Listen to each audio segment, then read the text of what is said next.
Mais je vais faire, je vais aller au tableau blanc, je vais tout vous écrire les mécanismes que je vais voir dans les prochaines diapos. Et je vous dirais que c'est un bon truc d'étude, surtout vous qui êtes en premier cours de biologie, première session de cégep. La difficulté principale que vous allez avoir, c'est que souvent la matière est répandue. Si vous lisez le livre, ben, vous allez vous rendre compte que vous lisez plusieurs chapitres, plusieurs pages, puis là c'est difficile de faire les liens entre ce que vous lisez. Les PowerPoints sont plus simples, mais en même temps, l'information est étalée sur 10-15 PowerPoints, puis là vous avez de la misère à ramener ça, puis résumer ça en idée claire.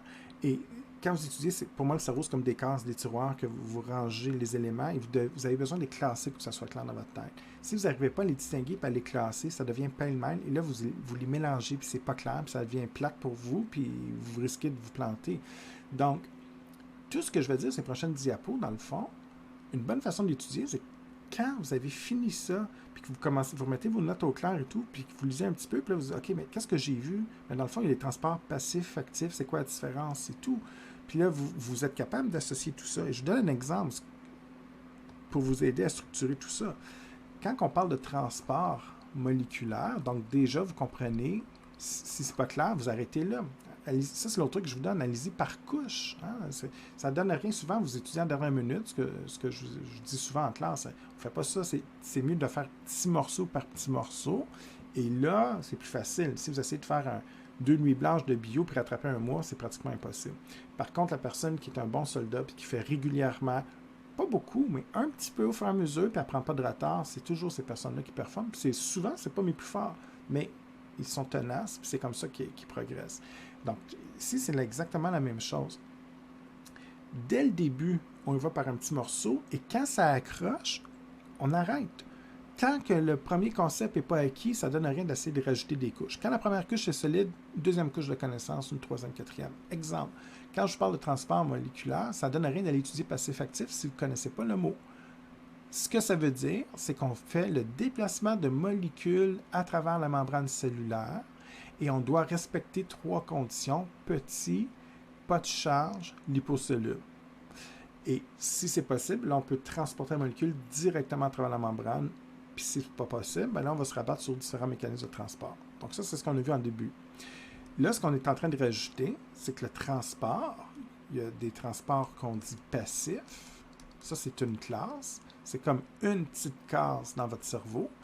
Et il y a les transports actifs. Ici, vous savez qu'on va dans le sens du gradient. Donc, plus vers le moins. Ici, on va aller contre le gradient, mais c'est possible en dépensant de l'ATP, alors que l'autre, ça ne coûte rien. Et là, ce que je m'apprête à vous montrer dans les prochaines diapos, c'est dans les transports passifs, il y en a 3. 3 mots, et je vais vous expliquer. Il y a la diffusion simple, il y a la diffusion facilitée par canal, et il y a la diffusion facilitée par transporteur.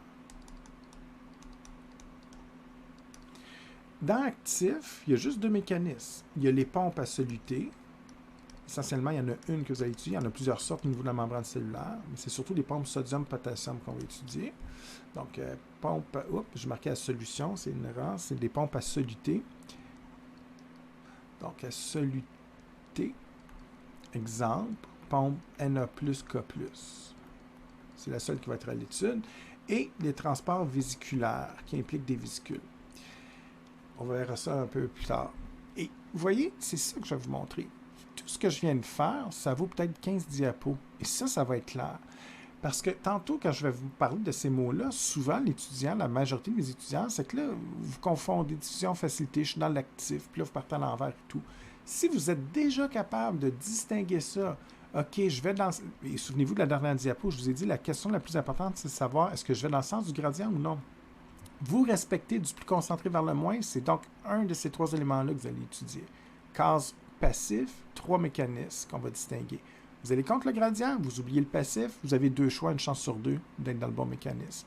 Donc, ça a l'air de rien, mais juste de distinguer ça, de refaire comme ça dans vos notes de cours. Là, je le fais avec vous, mais disons si j'étais un prof qui ne l'avait pas fait, ce qui est fréquent, je ne le ferai pas toujours et tout ça, ben, c'est une bonne façon d'étudier avec un crayon comme ça.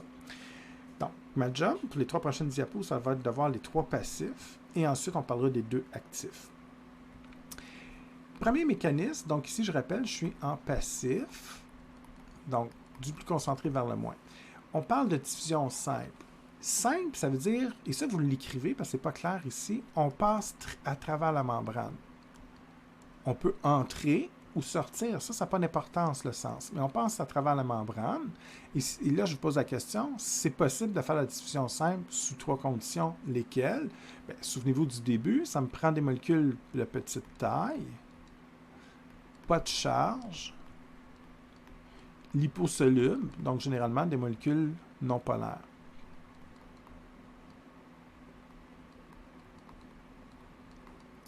Si vous respectez ces 3 conditions-là, c'est possible que les molécules puissent passer de part et d'autre de la cellule à travers la membrane.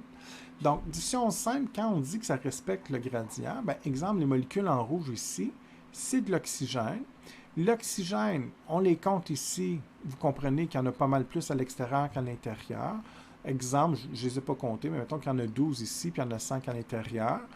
Selon la loi de gradient, si je prends un transport passif qui s'appelle la diffusion simple, on va passer directement vers l'endroit où il y en a le moins. Donc, spontanément, l'oxygène entre dans la cellule. Hein, ici, évidemment, c'est l'intérieur de la cellule. Ici, c'est le liquide interstitiel. On voit bien le cytosol du cytoplasme et le liquide interstitiel à l'extérieur.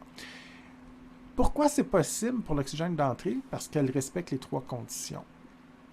OK? Et là, faites attention, les 3 conditions, c'est pas ça qui fait que c'est passif ou actif. C'est simplement pour savoir si on passe à travers la membrane ou non. Qu'est-ce qui fait que c'est passif? C'est parce qu'on respecte la loi du plus vers le moins. Ça n'a pas de lien. Des fois, vous mélangez ça. Ah, les 3 conditions vont avec l'addition simple. Ça n'a aucun rapport. Les 3 conditions, c'est juste pour savoir est-ce que ça passe à travers la membrane? Oui, parfait. Maintenant, est-ce que je respecte la loi de gradient? Oui, je m'en vais à un transport passif qui s'appelle la diffusion simple. Et si je vais contre la loi de gradient, je vais aller dans les transports actifs. Okay? Mais la diffusion simple, c'est possible de passer à travers simplement parce que je respecte les 3 conditions. Si je regarde le dioxyde de carbone, le CO2, c'est l'inverse. La cellule est produite par la respiration cellulaire, produisant de l'ATP puis d'autres réactions chimiques. Beaucoup de CO2, mais il n'y en a pas beaucoup à l'extérieur. Donc, de façon spontanée, exemple, j'en ai 20 ici, puis j'en ai 3 de l'autre bord. Bien, du plus concentré, 20, c'est plus que 3. Donc, on va sortir. Comme le CO2 respecte, c'est une petite molécule non polaire, liposoluble. Hein, je vous avais déjà demandé d'apprendre ça par cœur, que les gaz respiratoires étaient non polaires. Donc, liposoluble, puis il n'y a pas de charge, évidemment. On ne voit pas de charge ici, de plus ou de moins. Ça passe à travers. Comme je respecte la loi de gradient, bien, c'est du transport passif qui s'appelle la diffusion simple parce que ça passe directement à travers. Ça, c'est une situation normale. Je ne fais pas toujours des situations normales à l'examen. Je peux parler de maladie. Je vous dis exemple. Puis c'est pas important que vous ne connaissez pas les maladies. Hein. J'utilise des contextes médicaux, puis vous ne connaissez pas les médicaments et les maladies. C'est correct. Des fois, ça vous fait paniquer, surtout quand vous ne connaissez pas aux premiers examens. C'est pas grave. Le contexte, et j'invente toujours des choses, j'invente rien. Hein. C'est toujours des contextes réels ou des vrais médicaments, mais même si tu ne les connais pas, je ne vous l'ai pas enseigné, c'est bien normal, vous ne les connaissez pas. C'est pour vérifier un contexte. Exemple, je parle d'une MPOC, une maladie pulmonaire obstructive chronique. Vous n'allez jamais étudier ça avec moi, sauf si on se revoit en bio 2. Mais je vous parle de tout ça. Puis là, les bronches sont bloqués, peu importe, l'air passe mal. Puis là, les échanges gazeux sont affectés. Et ça fait qu'il y a beaucoup moins d'oxygène que prévu qui va passer dans le sang et dans le corps. Puis là, je vous dis qu'il y a juste 2 oxygènes ici. Qu'est-ce qui se passe? Là, j'ai des étudiants qui apprennent par cœur que l'oxygène rentre. Bien, ça dépend. Je suis une personne en santé, mais dans l'exemple médical que je viens de donner, si j'ai 2 versus 5, est-ce que l'oxygène, par diffusion simple, continue à entrer? Non, parce que c'est du passif plus vers le moins. 5, c'est plus gros que 2. Dans ce cas-ci, l'oxygène va sortir. C'est la mort assurée pour le patient dans ce cas-ci. Au lieu d'entrer dans la cellule, l'oxygène va fuir à l'extérieur. Donc, il y a des situations X ou Y que vous verrez en biologie médicale ou en soins infirmiers qui font en sorte qu'on peut inverser les concentrations, puis il ne faut pas appliquer ça comme des robots. Donc, toujours vous baser sur les chiffres ou les quantités plus importantes pour orienter le déplacement. La dernière chose, puis après je ferai un petit résumé pour être sûr que ça soit clair pour tout le monde. La dernière chose que je vous demande, c'est de savoir par cœur que l'oxygène et le CO2, dioxyde de carbone, respectent les 3 conditions ici. Donc, les gaz respiratoires vont toujours fonctionner par diffusion simple. Ça se peut qu'avec moi, dans les examens ou exercices, vous voyez d'autres substances. Les autres substances, on peut apprendre par cœur. Mais je prends pour acquis qu'à l'examen, tout le monde dans la classe va savoir que les gaz respiratoires, c'est des petites molécules liposolubles, pas de charge, donc fonctionnent en passant directement à travers la membrane. Et généralement, ces molécules-là, c'est du transport passif, on suit par diffusion simple. OK? Donc, en résumé, on dirait que j'ai dit beaucoup de choses, mais en fait, pas tellement. Étonnamment, là, c'est très simple. On est dans le passif, on respecte la gradient, okay, la loi de gradient. Donc, si je vous demande de m'expliquer la loi de diffusion, pas la loi, pardon, le mécanisme de transport de diffusion simple, vous me dites simplement que la diffusion simple, c'est le déplacement de molécules selon la loi de gradient directement à travers la membrane. Donc, ça, ici, là, ça passe direct. Pourquoi? Parce que je respecte les 3 petites conditions ici. Et c'est tout. Maintenant, à savoir si ça rentre ou ça sort, ben, c'est d'appliquer la loi de gradient. Vous regardez où il y en a le plus. S'il y en a le plus en dehors, ça rentre. S'il y en a le plus en dedans, ça sort. C'est tout. Si ça, c'est clair, on est correct. Je pense au deuxième mécanisme de transport, passif, toujours dans le passif. Donc, du plus concentré vers le moins. C'est la même chose que la diffusion simple. Mais là, c'est ce que j'ai fait écrire tantôt. Facilité, donc diffusion facilitée par canaux ou facilitée par transporteur. Ça, c'est ce que j'ai écrit au tableau blanc tantôt. Et là, vous faites très, très attention ici. Dans votre livre, j'utilise un terme que je déteste. C'est vrai en biologie, mais pédagogiquement, ça amène une confusion totale. C'est du mécanisme passif. Ce n'est pas de l'actif. Et là, vous voyez le mot passif puis le mot actif. Puis là, ça vous mélange. Lui, là, vous pensez que c'est du actif. C'est du passif également. J'en parle pas encore du actif. Donc, tout ça, c'est du passif. Donc, on suit la loi de gradient. Ce qu'on vous dit, c'est que le transport par canal, c'est toujours passif. Ça n'existe pas dans l'actif. Mais il y a des canaux qui fonctionnent de façon passive ou active, mais ça ne coûte pas d'énergie, OK? Il faut faire attention ici, on suit la loi de gradient. C'est simplement qu'un canal, ceux qui se souviennent un petit peu, c'est des protéines en forme de tunnel. Hein? Je vous donnais l'exemple du pont Hippolyte-Lafontaine qui fait passer les voitures.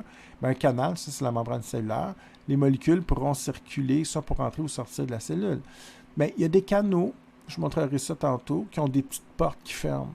Donc, les canaux qui sont toujours ouverts, c'est vraiment un tunnel. C'est des canaux passifs, parce qu'ils sont toujours ouverts, puis les molécules peuvent entrer ou sortir quand ça leur tente. Mais parfois, on peut contrôler, on peut fermer le canal. On va voir que dans les neurones, pour les influx nerveux, il y a beaucoup de canaux comme ça, avec des petites portes. Donc, des canaux avec une porte qui ferme, on les dit qu'ils sont actifs, parce qu'on peut contrôler leur ouverture, leur fermeture. Donc, les molécules ne peuvent pas entrer spontanément. Mais c'est du passif parce qu'on va toujours aller du plus concentré vers le moins. Il y a des manuels de biologie qui n'utilisent pas ces termes-là. Ils vont utiliser à ouverture contrôlée, ce que je préfère.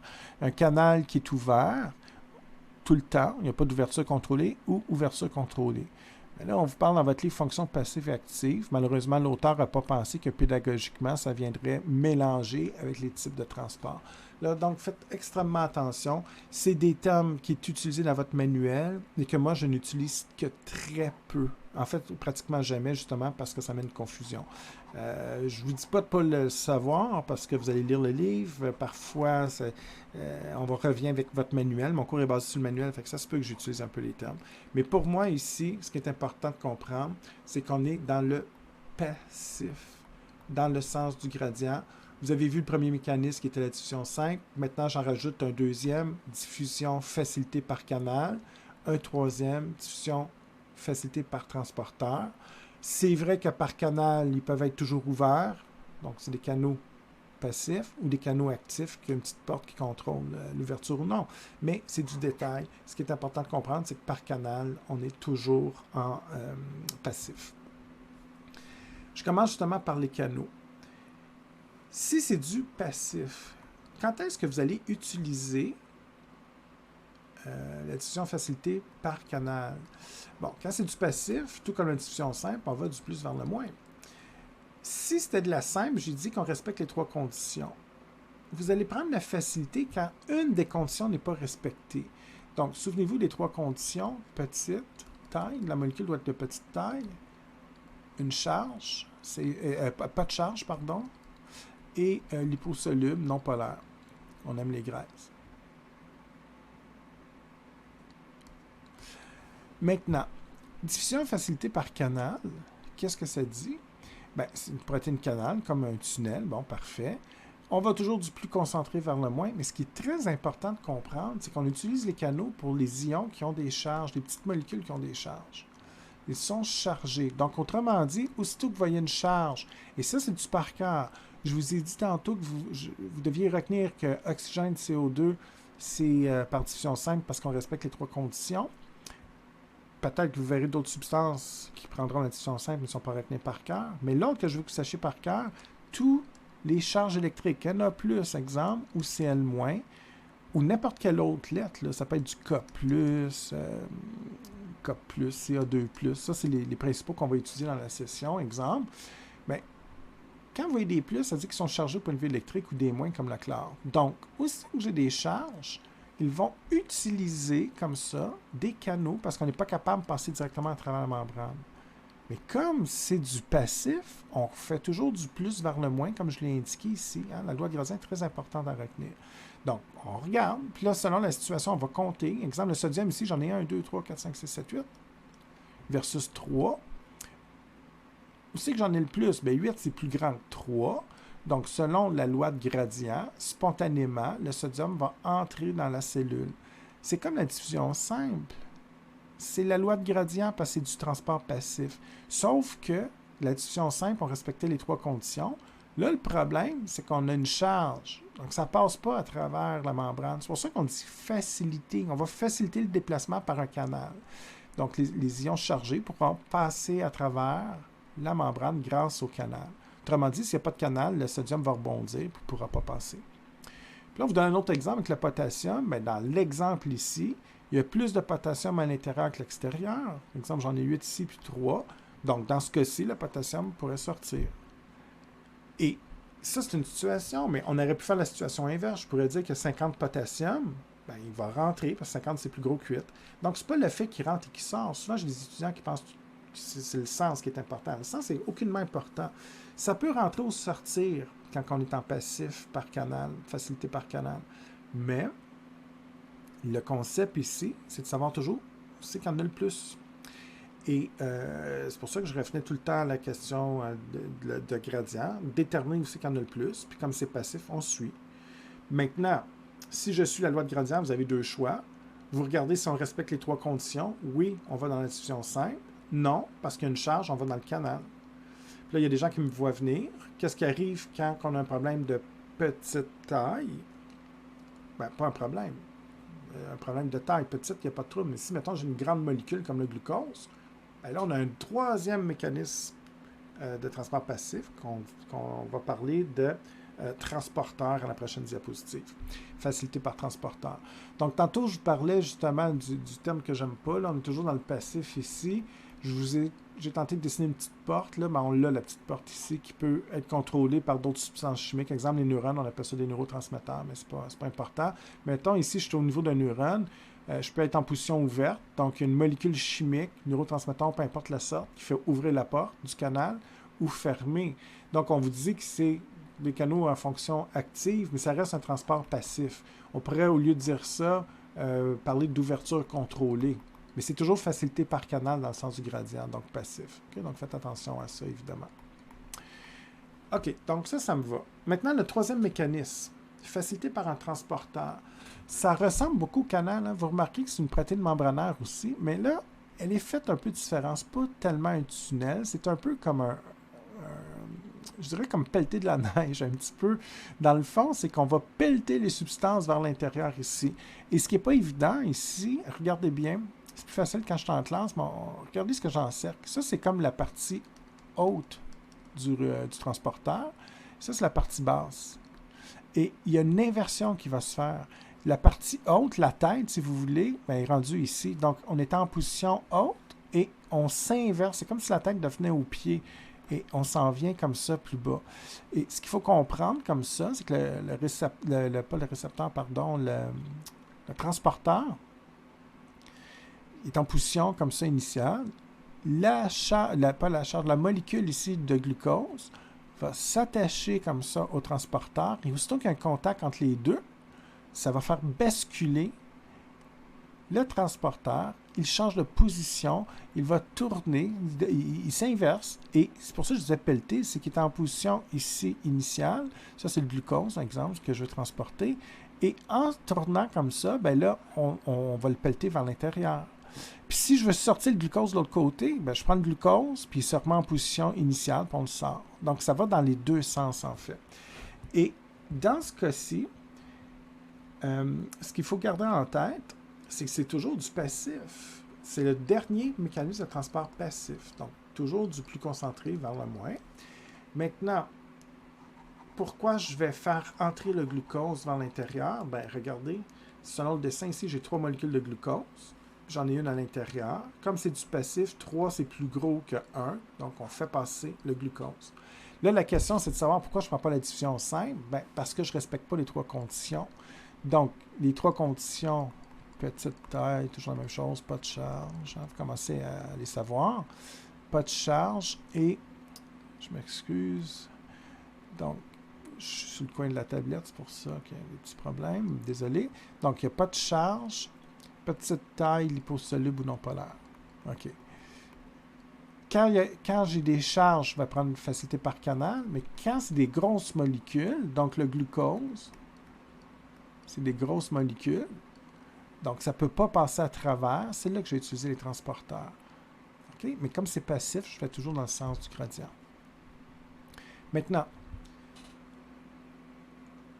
il y a comme 2 questions, en fait, que vous pouvez vous poser maintenant, vu que j'ai avancé dans le cours. La première, c'est de savoir, est-ce que je vais dans le sens du gradient ou contre? Je respecte le sens du gradient, je suis en passif, je suis contre, c'est en actif, c'est les prochaines diapos.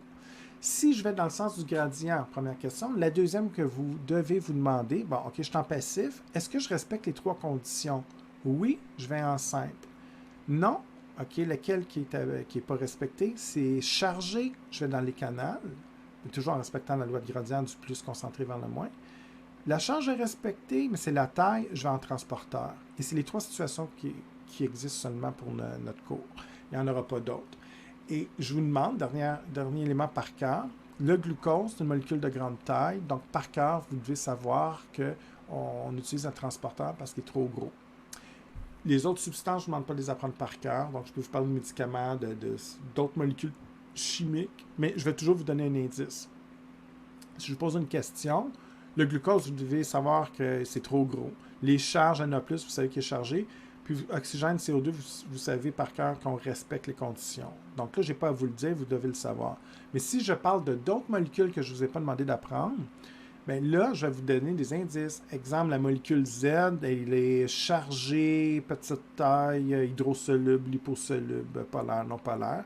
Donc, je vais vous donner les caractéristiques dans le problème et là, vous pourrez résoudre le problème. Je vous donnerai un exemple ou 2 tantôt à la fin de la capsule pour que ça soit plus clair. Ici, on a un autre transport qui est unique et exceptionnel. C'est contre la logique, c'est l'osmose. Exceptionnel, donc ça veut dire qu'on ne respecte pas du tout la loi de gradient. L'osmose, c'est un déplacement liquide. Donc, jusqu'à maintenant, c'est un déplacement de soluté de solide. Un déplacement d'eau se fait toujours par osmose et ce déplacement se fait de façon passive. C'est un mécanisme de transport passif, mais étonnamment, on va aller contre le gradient. On verra ça en laboratoire et je vais faire une autre capsule éventuellement sur l'osmose, simplement pour bien vous expliquer ça. Tout de suite, je ne vous explique pas comment ça fonctionne. Tout ce que je vous demande, c'est que de ne pas mélanger. Quand je vais vous parler d'osmose dans la prochaine capsule ou en labo, si on fait un labo là-dessus, je veux vraiment que vous faites attention. L'eau, c'est une exception. Elle se comporte contre la logique. Donc, aussitôt que c'est un transport de molécules solides, que ce soit du glucose, des Na+, ou gazeuse, c'est les gaz respiratoires. Donc, aussitôt que c'est une substance qui n'est pas de l'eau, on s'en va dans le transport passif-actif avec les mécanismes que je viens de décrire.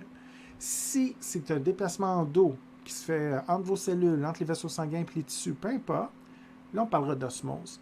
Et c'est juste pour l'eau, puis à sa propre loi, qui est un peu comme à l'envers de la loi de gradient. Donc, c'est pour ça qu'il ne faut pas les mélanger. Si vous considérez l'eau toujours à part et toutes les autres substances selon la loi de gradient, vous allez être correct. Donc, j'en parle pas plus que ça. Je ne veux pas vous mélanger. Je veux qu'on termine clairement les lois de gradient avec les solutés, avec les transports actifs. Et une fois que vous allez être des pros, que ça soit clair, on va parler un petit peu d'osmose. Et là, les choses vont bien s'imbriquer sans problème. Donc, à partir de maintenant, il me reste, on a vu les 3 mécanismes passifs, il me reste les 2 actifs. Excusez. Donc, les 2 actifs, c'est-à-dire les pompes et les vésicules, alors que les 3 autres, c'était de la simple, facilité par canal, puis facilité par transporteur. Donc, eux autres, c'est réglé, évidemment. OK? Donc, on est rendu ici. Actif, ça coûte de l'ATP, mais je peux aller contre le gradient. Donc, le transport actif, primaire, secondaire, je ne fais pas cette distinction-là, c'est pas important. Donc, transport actif, ben, ici, c'est ce qu'on a déjà dit, ça coûte de l'ATP et on va contre le gradient. Le premier mécanisme que je vous parle, c'est les pompes à soluté, ou des fois on les appelle les pompes ioniques, c'est la même chose. Donc, en fait, les pompes, il y a beaucoup de pompes différentes qui existent à la cellule. Les principales que vous allez étudier au cours de votre deck, c'est celles-là. En fait, vous n'allez pas étudier vraiment les autres. Donc, les pompes Na+, K+, c'est des pompes sodium-potassium. Ce qui est unique, et vous allez voir, ces chiffres-là, je vous demande de les retenir. J'aime pas beaucoup faire apprendre les chiffres, mais ça va prendre son importance éventuellement quand je vais parler des influx nerveux. Donc, généralement, cette pompe-là fonctionne toujours un petit peu dans le même sens. En fait, dans le contexte d'un influx nerveux qu'on va étudier éventuellement.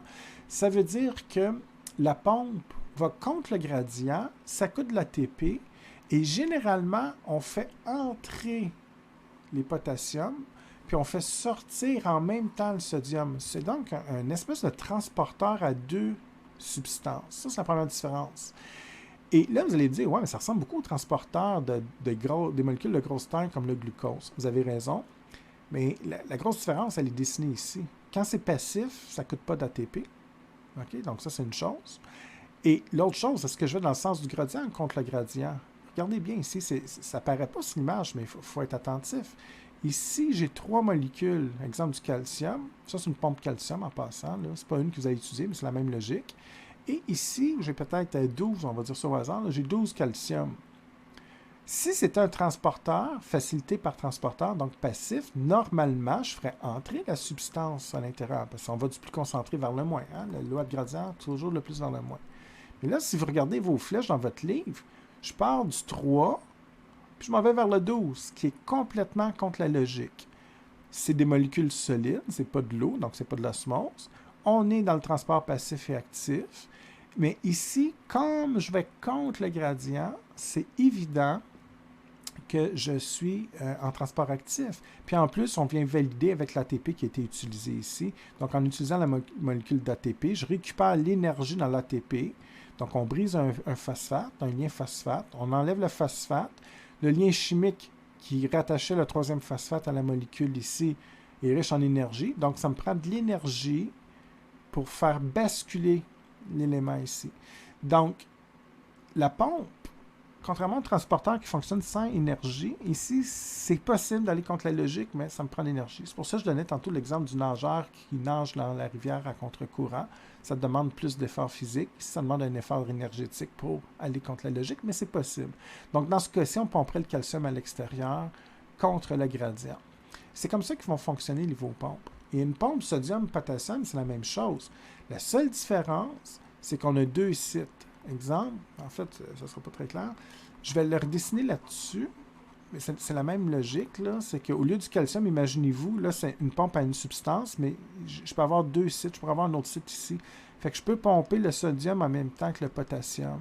Donc, aussitôt qu'il va basculer, on va déplacer les 2 substances, mais en sens inverse.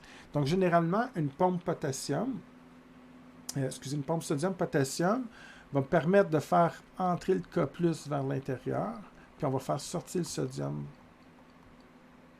vers l'extérieur.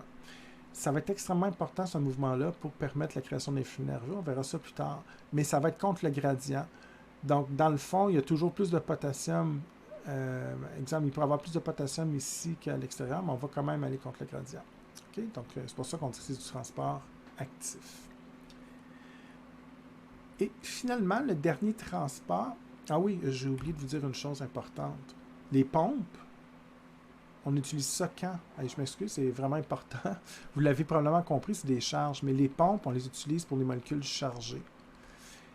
Donc, pour les 3 conditions, souvent les gens pensent que c'est juste pour le passif et c'est faux. Donc, les molécules chargées comme le Na+, faites très attention. Pour une raison que j'ignore, j'insiste beaucoup là-dessus, puis pourtant je vais pincer les étudiants de l'examen, c'est sûr. Sodium, vous pensez toujours que c'est canal. C'est faux. Le sodium, Na+, peut prendre une pompe ou le canal. Et tous les ions chargés qui ne respectent pas une des 3 conditions peuvent y aller en passif ou en actif. Donc, c'est quoi la question? C'est quand est-ce que je prends la pompe ou le canal? Bien, ça dépend si vous allez dans le sens du gradient ou non. Si vous allez contre le gradient, votre Na+, ou n'importe quelle autre molécule chargée positif ou négatif va y aller avec la pompe. Puis si ça va dans le sens du gradient, vous y allez en passif, donc avec facilité par canal. OK? Donc, c'est important de se poser ces questions-là, mais pas dans le contexte, en fait, dans le contexte si je respecte le gradient ou non. Et le transport vésiculaire, bien ici, c'est du actif, donc je compte le gradient, mais c'est pour toutes les conditions sauf les charges.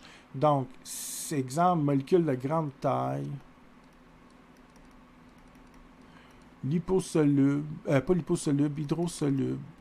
Donc, toutes les autres conditions qui ne sont pas respectées, sauf les charges, vont prendre la vésicule. Okay? Et en fait, la vésicule n'est pas très spécifique. À dire vrai, je le fais comme ça pour que ce soit plus simple à comprendre, mais les vésicules peuvent ramasser à peu près n'importe quoi. C'est quoi une vésicule? C'est une mini-cellule. Hein? C'est une double couche de phospholipides, puis, exemple, ça c'est une grande cellule, puis les petits ronds, c'est des vésicules. Et les molécules qui traînent ici, je peux faire une vésicule autour, puis là, ben, ce qui traînait là va être enfermé à l'intérieur. Et c'est pour ça que c'est pas très spécifique. Puis ici, les 3 conditions, on s'en fout un petit peu. Okay? Parce que dans le fond, on peut enfermer à peu près n'importe quoi. Mais généralement, les pompes qu'on a vues tantôt, même si c'est du transport actif, c'est juste pour les charges. Sinon, ça ne fonctionne pas. Alors qu'ici, on fonctionne vraiment avec les vésicules. Et là, les vésicules ben, pourront aller vers l'extérieur pour sortir les substances. Ou on peut faire une vésicule extérieure avec des substances qui étaient à la surface de la cellule, puis les incorporer à l'intérieur. Mais le transport vésiculaire, comme n'importe quel transport actif, fonctionne avec de l'ATP. Donc, ça va vous coûter de l'ATP pour déplacer la part d'énergie. Ça coûte de l'ATP pour déplacer les vésicules, donc que ce soit vers l'intérieur ou l'extérieur de la cellule. Et ça va contre le gradient, parce que c'est du actif. Il y a 2 transports vésiculaires différents. Il y a le transport par exocytose, donc ex pour extérieur. Endo, ça veut toujours dire intérieur en biologie. Donc, extérieur, ça veut dire qu'on va sortir la substance par vésicule, mais en dehors de la cellule. Okay? Donc, je parle de l'intérieur de la vésicule, va libérer les substances à l'extérieur de la cellule. Et l'endocytose, c'est vers l'intérieur. On fait entrer les substances à l'intérieur de la cellule. Donc, 2 nouveaux mots. Si vous voyez exocytose ou endocytose, vous savez que c'est du mécanisme de transport actif qui coûte de l'ATP et qui va contre le gradient, mais c'est tout simplement du transport vésiculaire. C'est juste pour savoir est-ce que la vésicule sort le matériel, exocytose, ou est-ce que la vésicule va entrer du matériel à l'intérieur de la cellule, endocytose, tout simplement. On voit ici de l'exocytose, donc je suis à l'intérieur de la cellule. J'ai envers la vésicule, double couche de phospholipide, ça ressemble beaucoup à la membrane, en fait, c'est pratiquement identique. La substance ici, exemple, c'était une substance de grande taille ou qui était hydrosoluble, qui n'aimait pas les phospholipides, donc ce n'était pas possible de passer à travers. Alors, qu'est-ce qu'on fait? Bien, la vésicule va tout simplement sortir les substances à l'extérieur. On voit en fait que les phospholipides de la vésicule vont fusionner avec les phospholipides de la membrane. C'est la même molécule, même si on les fait en vert ou en mauve, c'est juste pour vous montrer l'origine différente, mais en fait, la vésicule va se fusionner dans la membrane, et en se fusionnant, bien, ça libère le contenu. C'est de l'exocytose. Et en même temps, si je fais de l'endocytose, bien, la vésicule va se faire à partir de la membrane. Donc, exemple, il y a une molécule de grande taille ici qu'on veut incorporer, mais la membrane va faire, on appelle ça des invaginations, donc on va tout simplement faire des replis comme ça, qui va venir se fusionner comme ça, part et d'autre, et ça forme une structure cellulaire. Donc, la membrane de phospholipide va entourer la substance à incorporer. Et cette endocytose, c'est de l'endocytose ici, toujours de la transport vésiculaire de type endocytose. Donc, une fois qu'elle est formée, Évidemment, il y a des phospholipides qui vont se détacher de la membrane, comme ça, donc il y a un petit peu moins de phospholipides au niveau de la membrane, mais ça permet d'incorporer comme ça la substance et elle va se dissoudre, cette vésicule-là, pour libérer la substance à l'intérieur du cytoplasme. Donc, c'est de l'endocytose.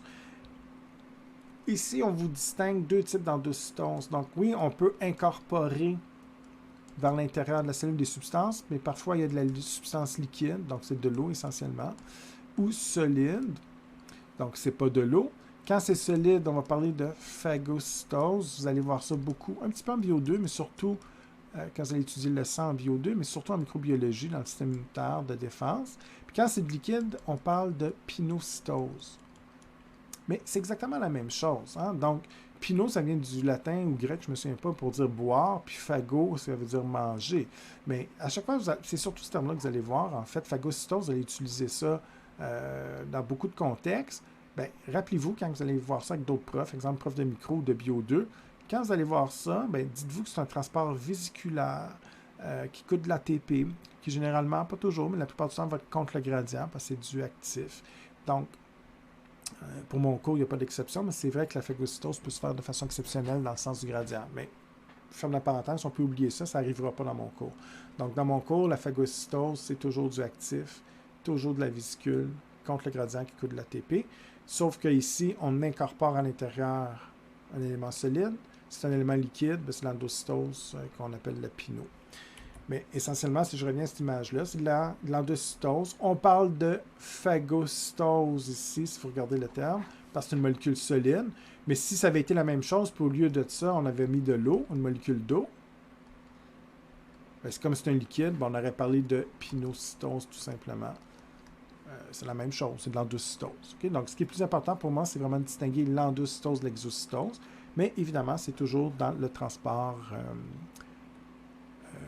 actif contre le gradient, mais le transport vésiculaire, évidemment. Donc, pinocytose, voilà, c'est des molécules de liquide. Même chose. Donc, la façon qu'on va former la vésicule, c'est exactement la même manière. OK, donc maintenant, pour résumer, réviser un petit peu la capsule, voir si vous comprenez bien, je vais poser une question ou deux ici au tableau. Donc, évidemment, la première chose quand vous allez étudier, c'est de bien distinguer vos mécanismes de transport et tout.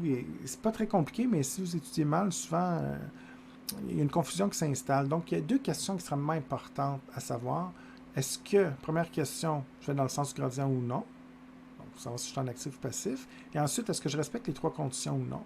Et des exemples de problèmes que je peux vous demander, j'en fais un ou deux ici, puis après, ça revient toujours au même. Si ce que je fais est clair pour vous, surtout quand vous allez finir votre étude, là je comprends que c'est nouveau, mais quand vous allez avancer un peu dans votre étude, là, ça devrait devenir plus clair. C'est peut-être pas le cas pour l'instant, c'est correct, laissez-vous le temps d'apprendre, mais après, quand vous allez être prêt, ça devrait devenir clair comme problème.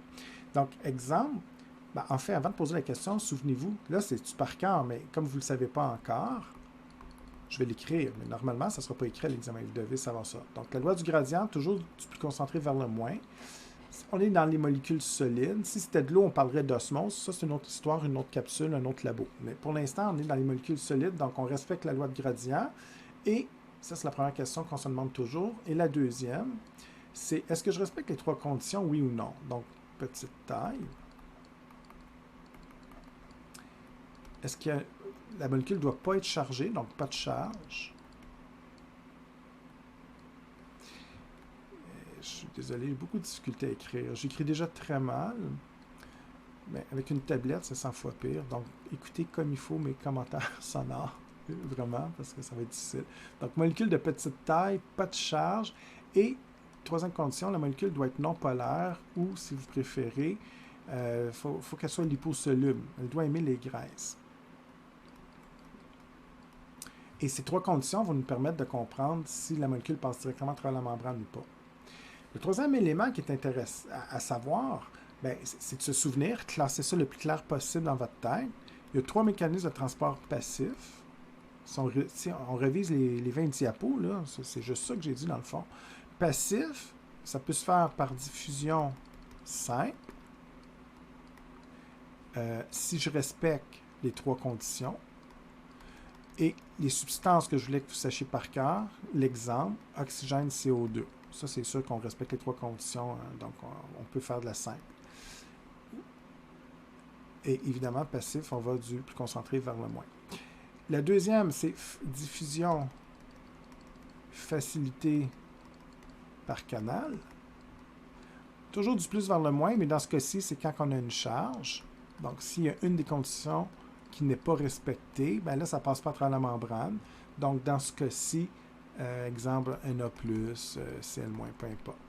Okay? Donc, on va aller dans le sens du gradient, mais comme je ne respecte pas les trois conditions, je ne suis pas capable de faire de la simple. Souvenez-vous, la simple, c'est passer directement à travers la membrane.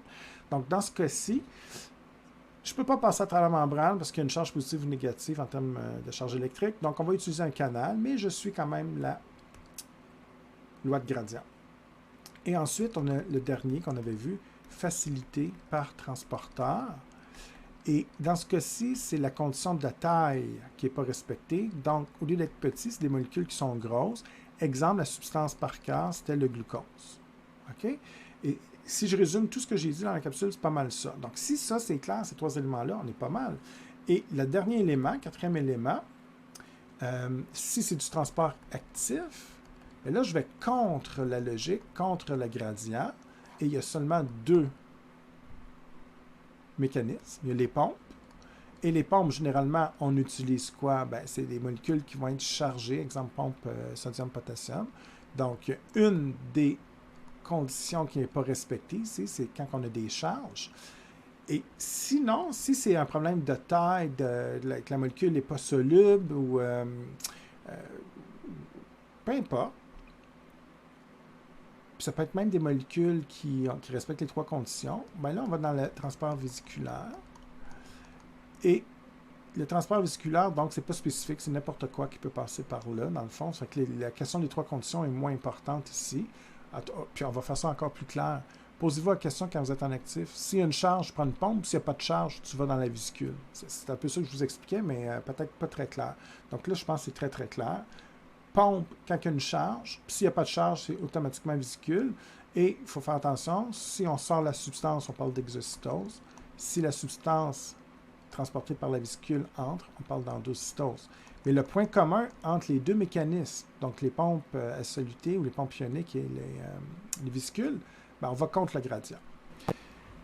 Donc maintenant, on va mettre ça un petit peu en pratique. Alors je vous rappelle les deux questions importantes à se poser, toujours dans le même ordre. La première, est-ce que je vais dans le sens du gradient, oui ou non? Et donc, ça va me permettre de savoir si je vais en passif ou en actif. Et une fois que vous avez déterminé ça, la deuxième question, est-ce que je respecte les trois conditions, oui ou non? Et si la réponse est non, quelle condition n'est pas respectée? Et ça va vous orienter sur le type de transport que vous allez utiliser. Et si je vous donne un exemple de problème, éventuellement, ça revient toujours un petit peu au même, mais juste pour vous donner un exemple de réflexion, voir si vous comprenez bien. Je vous dis dans mon problème que j'ai du Na+, puis je vous dis que 10 Na+ à l'extérieur, puis j'en ai 35 à l'intérieur, et que le Na+, de façon X ou Y, va entrer à l'intérieur, et là je demande par quel mécanisme de transport le Na+, le sodium, va entrer dans la cellule dans cet exemple-là. Alors, la bonne nouvelle, c'est que c'est pas tant compliqué, même si vous n'avez pas étudié trop, vous ne comprenez pas trop, vous avez une chance sur 5. C'est pas la façon que je veux que vous travaillez, hein? Je vais avoir des bonnes notes, là. Mais à la limite, vous êtes mal pris, vous avez une chance sur 5. J'ai des gens, des fois, qui sont mal pris, qui sont un peu plus astucieux, puis déjà, ils se souviennent, ah oui, Stéphane nous a dit la loi de gradient, ben, tu regardes si ça va dans le sens du gradient, oui ou non, puis là, ben, si tu arrives à actif, tu as une chance sur 2, puis si tu arrives à passif, tu as une chance sur 3. Donc, tu augmentes déjà tes chances. Mais idéalement, je veux que tout le monde ait tout bon. Donc, pour ce genre de problème-là, on le raisonne. Première question, est-ce que je vais dans le sens du gradient du plus concentré vers le moins? On s'entend, 35 c'est plus gros que 10, donc il y en a plus à l'intérieur de la cellule qu'en dehors. De façon passive, spontanément, on devrait sortir, mais là je vous dis que ça rentre. Donc, en partant de la première question, ici, on est dans le actif. Donc, on oublie le passif. Si j'oublie le passif, bien là j'ai une chance sur 2. Soit que vous faites du transport vésiculaire, soit que vous faites du transport par pompe. Et la deuxième question, est-ce que je respecte les trois conditions? Dans ce cas-ci, je ne respecte pas la condition des charges. Alors, si c'est chargé, j'utilise les pompes. Si c'était d'autres conditions, exemple de grande taille, hydrosoluble ou en fait n'importe quoi, hein, ici on va faire ça très simple. Je n'ai peut-être pas dit comme ça, mais c'est encore plus clair. Quand vous êtes en actif, aussitôt qu'il y a des charges, on prend la pompe, mais aussitôt qu'il n'y a pas de charge, c'est nécessairement vésiculaire. Donc on ne se casse pas trop la tête ici avec les trois conditions. Tout passe par les vésicules, sauf les charges. Là, on prend la pompe. Donc dans ce cas-ci, c'est du Na+. La bonne réponse, le mécanisme impliqué, c'est les pompes ioniques ou les pompes à soluté. J'ai fait exprès pour prendre un Na+, parce que dans la nature humaine, le réflexe de la plupart des étudiants, parce que souvent, surtout quand on va, pas maintenant, mais quand on va être à la fin de la session, vous allez utiliser le système nerveux, plein de choses avec moi. Puis là, vous vous rendez compte qu'on parle beaucoup de canal dans le cours. Fait que là, votre premier réflexe, un Na+ canal, ce qui est complètement faux, parce que la bonne réponse ici, c'était la pompe. C'est pour ça que je vous demande de vraiment, je ne pourrais jamais le dire assez, puis je l'ai dit beaucoup de fois, toujours vous poser les mêmes questions dans le même ordre. Donc, ici, vous êtes en actif, donc vous allez avec les pompes. Si je change le problème, puis je fais juste inverser ma flèche, puis je repose la même question, les mêmes chiffres, sodium, même substance, mais là, je vous dis que le sodium sort, ça change complètement la réponse. Là, dans ce cas-ci, 35, du plus concentré vers le moins, je vais où il y en a le plus vers l'endroit où il y en a le moins. Bien, évidemment, là, je ne suis plus en actif, je suis en passif parce que je respecte la loi de gradient. Et ça ne coûte pas d'énergie, évidemment, dans ce cas-ci. Et si je viens enlever la pompe, et dans ce cas-ci, est-ce que je respecte les trois conditions? Deuxième question, non. Fait que ça ne peut pas être de la simple, j'ai une charge. Et si j'ai une charge, on va par canal, facilité par canal. Autrement dit, quand vous avez une charge, vous avez toujours deux choix. Soit que vous utilisez un canal, si vous êtes dans le sens du gradient, et si vous avez une charge, puis vous allez contre le gradient, bien, vous prenez les pompes. C'est pas toujours du Na+, ça peut être n'importe quelle substance. Des médicaments que vous n'avez jamais vus, mais si je vous dis qu'elle est chargée, bien, c'est ça qui vous indique. C'est pas plus compliqué que ça. Donc ça, c'est une erreur classique de ne pas confondre entre les deux. L'autre erreur classique, pour une raison que j'ignore, vous pensez, et c'est tout à fait faux ce que je vais dire, c'est juste pour éviter l'erreur, j'ai des étudiants qui étudient, puis à un moment donné, ils font des faux liens, puis ils comprennent un peu de travers en étudiant, puis là, ils se disent, bien, quand ça sort, c'est du actif, quand ça rentre, du passif. Complètement faux. Je pourrais faire du passif avec les canaux dans l'autre sens. Regardez, je fais juste changer les chiffres. Et au lieu d'avoir 10,35, mettons, j'ai 35,10. J'ai inversé les chiffres. Le 35 qui était ici, je l'envoie en dehors, puis le 10, bon, ça, c'est mon nouveau problème. Est-ce que c'est encore du passif? Bien, si je vous dis que ça rentre, oui, c'est du passif. Je vais du plus gros vers le moins. Donc, 10, évidemment, c'est moins que 35. Et si j'en ai moins que 35, ben, tu sais, je dis le 35 c'est plus gros, donc ça rentre, c'est du passif. Il y a une charge par canal. Donc, ça peut sortir ou entrer en passif, ça peut entrer ou sortir en actif. Ça n'a pas d'importance. C'est les chiffres et la flèche qui vous orientent. J'en fais un autre. Ça revient toujours un peu à la même chose, mais j'en fais un autre. Je vous dis qu'on injecte un médicament, une substance B. Ça, vous ne l'avez jamais vu. Hein? Par cœur, vous savez que l'oxygène CO2 respecte les trois conditions. Na+, il y a des charges. Le glucose, une grosse molécule. Donc, tant qu'on est dans les substances connues, vous êtes correct. Mais je peux trouver plein d'autres substances dans votre corps ou qui existent ou qui des médicaments, ou peu importe. Et là, vous allez être obligé d'écouter, ben pas d'écouter, mais de regarder la question. Si je vous dis que la substance B est de grande taille, pas de charge, puis hydrosoluble. Et là, je vous dis que quand vous injectez la solution, il y en a beaucoup. Donc, il y a plus de substance B à l'extérieur qu'à l'intérieur. Donc, vous pouvez vous donner des chiffres. Maintenant, je vous dis, vous en injectez. Puis là, je ne sais pas, moi, il y en a 55 à l'extérieur. Il y en a 3. Puis là, hop, ça entre à l'intérieur. Et là, je vous demande, le médicament B rentre par quel mécanisme? Là, des fois, là, puis là, je donne, mettons, un vrai nom de médicament. Là, vous paniquez. Là, on n'a pas étudié le mécanisme d'action du médicament. Mais on s'en fout du médicament. Même si c'est un vrai médicament que vous connaissez, c'est pas important. Ce qui est important ici, c'est quoi? Ben, c'est de comprendre les deux questions. Ici, 55, c'est plus que 3 et je rentre à l'intérieur. Donc, déjà, vous savez que c'est passif. Fait qu'on peut tout oublier ce qui est dans l'actif. Là, vous avez une chance sur 3. Si je respecte les 3 conditions, ça passe directement à travers la membrane, ça serait du simple. Mais là, on vous dit que c'est une molécule hydrosoluble. Fait que déjà, elle ne peut pas passer par... Ça ne peut pas être simple. Elle n'aime pas les graisses, elle aime l'eau. Donc, ça ne passe pas. Puis en plus, on dit qu'elle est de grande taille. Mais si elle est grosse, est-ce que je peux prendre un canal? Non. Transporteur, c'est pour les grosses molécules. Donc, dans ce cas-ci, la substance B qu'on ne connaissait pas va utiliser facilité, donc diffusion facilitée par transporteur. Tout simplement. Et si j'avais été en sens inverse, puis je vous dis que pour X raison, la substance B sort, là, évidemment, 3,55, c'est l'inverse. Donc, je passe en actif. Et là, vous avez 2 choix. Puis là, des fois, ça vous mélange, ça aussi. Là, vous allez dire, ouais, mais là, je vais prendre des pompes, c'est actif, mais ça n'a aucun lien. Si je suis en actif, parce que je fais contre le sens logique, tu dépenses l'ATP pour pouvoir le déplacer. Mais comme c'est une molécule de grande taille, bien, vous allez utiliser les vésicules. Donc, c'est du transport vésiculaire. Et si vous voulez être plus précis, est-ce que c'est de l'endo ou de l'exocytose? Comme je sors à l'extérieur de la cellule, c'est de l'exocytose. Mais si j'entrais à l'intérieur et j'allais dans le sens inverse, là, on parlerait d'endocytose. Exemple, si j'en ai 35, j'en ai 3 ici, puis on rentre à l'intérieur, ça serait aussi de la vésicule parce qu'elle est de grande taille, contre le gradient, donc actif, et vésicule. Et je change une donnée du problème. Je vais juste vous dire, au lieu de 3 à 35, c'est 335. Là, je suis encore en actif? Non. Je suis en passif. Puis comme c'est une grande taille, je reviens au transporteur. Donc, c'est relativement simple, en fait, si vous posez toujours les 2 questions dans le même ordre.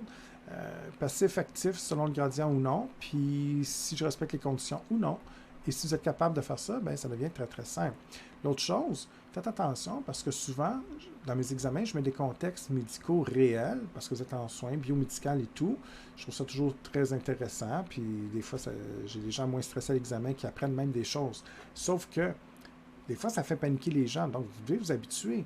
Je vous mets une maladie. Exemple, je pourrais vous faire une situation avec des problèmes d'oxygène. Et souvent, comme vous apprenez beaucoup par cœur, ce que je ne recommande pas généralement, sauf dans certaines situations, mais l'oxygène, exemple, je vous donne un problème. L'oxygène ici, l'oxygène, vous savez qu'il faut que ça rentre dans la cellule. Là, je vous parle maintenant d'une NEMPA, une maladie obstructive pulmonaire chronique. Vous n'avez jamais vu ça. Je parle de médicaments, de maladies, de contexte que vous n'avez jamais vu. Et c'est pas grave. Souvent, vous paniquez parce que vous dites, il n'a jamais parlé de ça, je n'ai pas étudié ça. C'est pas grave. J'utilise des contextes que vous ne connaissez probablement pas, parce que si je ne l'ai pas enseigné, ça se peut que tu le saches, mais si je ne l'ai pas enseigné, je prends pour acquis que personne ne le sait. Et ça ne me dérange pas, le contexte, c'est du transport. Fait que je vous dis une maladie obstructive pulmonaire, puis là, que les bras, vous allez voir ça en bio 2, mais ça n'a pas d'importance que vous ne le savez pas. Regardez, je vous dis que trouble respiratoire, maladie pulmonaire, puis là, la quantité d'oxygène que vous respirez est plus faible. Donc, au lieu d'avoir 10 molécules, vous en avez juste 2. Puis les 10 qui sont à l'intérieur ici, qu'est-ce qui va arriver si je vous dis qu'on utilise des mécanismes de transport passif? Bien, l'oxygène va entrer ou sortir. 10, c'est plus que moins, donc l'oxygène va sortir. Et en sortant, bien évidemment, c'est dangereux. La personne pourrait mourir dans ce cas-ci parce qu'elle perd son oxygène. Donc, il ne faut pas apprendre par cœur que l'oxygène va toujours entrer. Ouais, une personne en santé, mais il y a plein de cas pathologiques ce ne sera pas le cas. Donc, en faisant l'exercice, en fait, j'ai revu avec vous autres les 2-3 pièges principaux que je vois depuis 14 ans pour ce type de matière-là avec les étudiants, d'apprendre par cœur, de mélanger les canaux avec les actifs passifs ou les pompes avec les canaux et tout. Donc, en fait, tant que vous appliquez bêtement les 2 questions dans le bon ordre, il n'y en aura pas de problème. Alors, ce que je vais vous demander maintenant, c'est vraiment, ça se peut que ça ne soit pas clair, là, je vous dis ça comme ça, puis là, il y en a probablement qui sont mélangés, qui ne me trouvent pas clair et tout ça, c'est tout à fait normal. Allez-y par ordre. Refaites pas cet exercice-là sur une feuille blanche tout de suite, à moins que ça soit très clair, mais si ce n'est pas clair, je vous demande de revoir vos notes de cours, réécouter la capsule, mettez vos notes au clair, petit résumé, travaillez ça un petit peu, lire le manuel au besoin, me poser des questions parmi au besoin, puis une fois que vous êtes à l'aise, puis vous commencez à comprendre, puis bon, si c'est déjà le cas, tant mieux, mais si ce n'est pas le cas, exemple, quand vous commencez à maîtriser la matière, revenez ici à la fin de la capsule et refaites l'exercice sur une feuille blanche avec la capsule. Et si c'est clair, bravo, c'est fini, mais vous êtes prêt pour l'examen pour cette partie-là. Mais si ce n'est pas clair, vous arrivez à des conclusions inverses, vous ne comprenez pas pourquoi j'arrive avec tel type de transporteur ou de mécanisme de transport, là, ça va être très important de me réécrire assez rapidement pour que je vous démêle. OK? Mais normalement, dans mon expérience, si vous faites ce que je viens de vous dire et vous le faites dans le même ordre et que vous vous posez toujours les deux mêmes questions, est-ce que je suis dans le sens du gradient, oui ou non? Et après, est-ce que je respecte les trois conditions ou non pour savoir quel mécanisme je vais utiliser, que ce soit passif ou actif? Vous ne pouvez pas vous tromper et ça devient très clair. C'est souvent une matière qui confond l'étudiant, mais si vous le faites comme ça, vous allez voir, ça devient très, très clair. Et sur ce, ben, je vous souhaite une très belle étude. Puis évidemment, on va se revoir dans une prochaine capsule. Donc, bien, à très bientôt tout le monde.